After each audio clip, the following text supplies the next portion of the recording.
brought down the whole facade. Petronas relied on similar concrete columns. The team needed to know if their massive towers were just as vulnerable. It was a serious concern. 80 floors up, it was way too late to redesign the towers. Emergency calculations brought a surprising result. They showed that not only would the Petronas towers have withstood the kind of blast that brought down Oklahoma, the towers could afford to lose 3 of the 16 major columns in each. The painstaking design process and commitment to quality had resulted in an awesomely stable structure. They were satisfied the building itself could survive an attack, but the people inside were another issue. Fire is the nightmare that haunts all designers of tall buildings. They had to have a way of getting people out, and fast. If they got it wrong, it could be a disaster. 2003, downtown Chicago. The workers at Cook County office building knew not to use the elevators during a fire. It didn't help them. The escape staircase itself filled with smoke. With no alternative exit route, 6 people didn't make it out alive.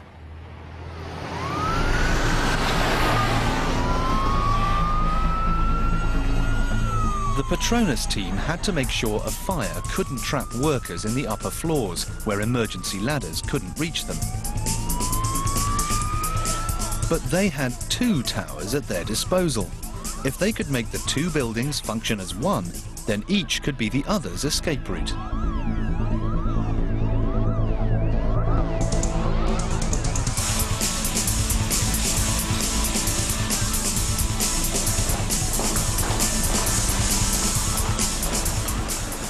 But right now, there was a 60-meter gap between the 2 towers and safety. The answer was architect Pelly's most startling innovation of all. The sky bridge was the most brilliant part of the whole design. The bridge meant in an emergency, people from one tower could escape down the other. It halved the need for staircases. In the past, links like this had only ever been built near ground level. It was a daring leap of imagination. The sky bridge made the towers instantly recognizable across the globe. The finishing touch that created architect Cesar Pelly's gateway to the future.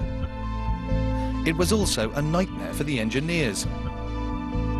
All tall buildings sway in the wind. If the towers stood independently, that wouldn't matter. But with a bridge fixed between them, their movement could cause catastrophic strains.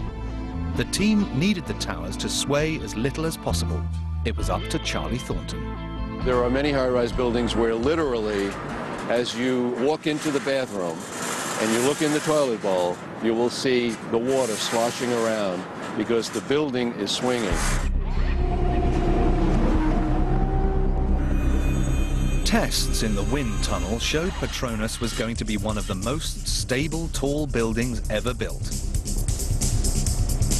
Using tons of concrete had caused huge weight headaches during design and construction, but that same weight significantly reduced sway. Even so, the towers would still move, and there was nothing more they could do about it.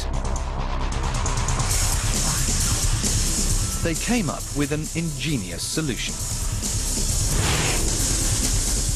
Enormous bearings would allow the bridge to move freely, but they would also keep it exactly between the towers. John Dunsford, leading the Tower 2 team, got the bridge gig. It was up to him to lift the colossal structure into place. Bob Pratt in Tower 1 was pleased to be a spectator. Let's talk about 400 tons. That's more than a 747, and you have to lift it. We're glad they got to do it rather than us. We didn't need the headache.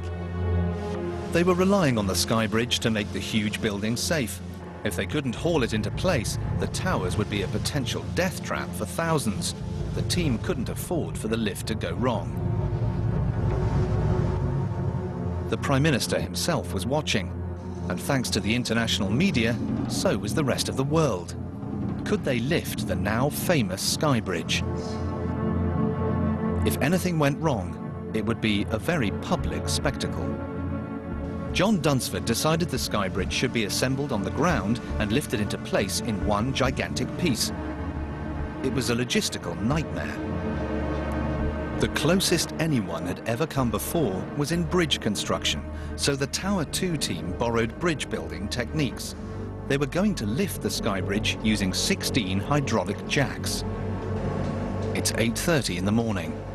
They've allowed themselves 20 hours to get up 170 meters. It was a painfully slow process and one fraught with danger. After each lift, just 30 centimeters at a time, the cables had to be tied off and the jacks reset. On the morning that the sky bridge was going to go up, local TV companies came out, all the dignitaries came out, everybody was ready. They started. The first jack went 300 millimeters, it was level. We were all ecstatic. Everyone says, when are you going to start? The team were delighted with their progress, even if the reporters weren't. But then, the unimaginable happened. In the intense tropical climate of Kuala Lumpur, lightning was a frequent visitor. Today, it wasn't a welcome one. It gets dark every day around 7 o'clock. We were scheduled to be done around 8 o'clock. Storm came back.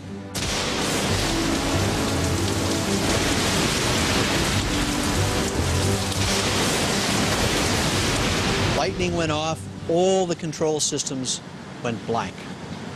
All the lights went out. And here we are. Now what do you do?